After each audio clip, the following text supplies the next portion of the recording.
Good morning, Temple Israel of Greater Miami. Shabbat Shalom. I hope that you are as grateful as I am to be awake this morning and to have another chance at this life. I was thinking about this week's Torah portion, Shmini, where Nadav and Abihu, who are Aaron's sons, are about to enter into priesthood, and they're asked to bring fire as an offering to God and to place it on the altar. And they bring the fire, but they don't do it with good intentions. They do it because they're asked to. They don't do it as a way to elevate their relationship with God or to make the moment holy or sacred. They just do it. And because they just do it, God punishes them with death. It made me think about us receiving these checks in the mail this week or in our bank accounts. I'm truly grateful to have the money, and I'm blessed that I didn't need it as much as some do need it.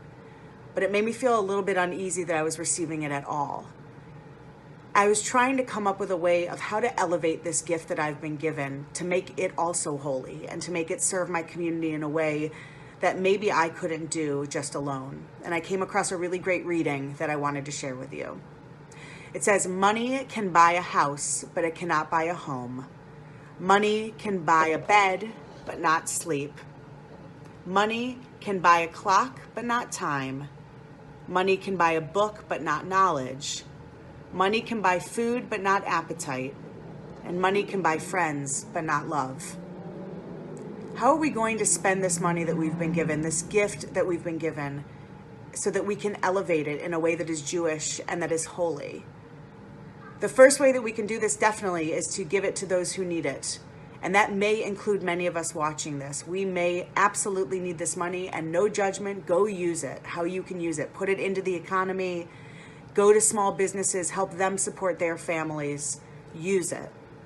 Another way to do it is to do a project and figure out with your kids or with your family how to make this money meaningful in a way in which you spend it.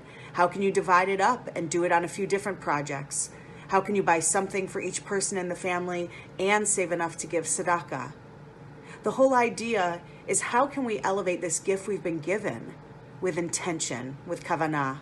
Nadav and Abihu did what they were supposed to do. They brought fire to God because God asked them to. But what they didn't do was do it with love and with honor and with respect. And so I'm asking this Shabbat, as we go into it, not just about the money and how we spend these checks we've been given, but how about the time that we're being given with our families while we're in quarantine? How can we spend this time with love and respect and honor? How can we elevate these minutes of being together that seem like hours and days and months all squished together and really mark them as holy? I pray this Shabbat that you are watching this in health and those you love are as well. But I also pray this Shabbat that we enter this time with intention, setting the idea of how are we going to mark the next 24 hours as unique and special and the gift that they truly are to us to be given.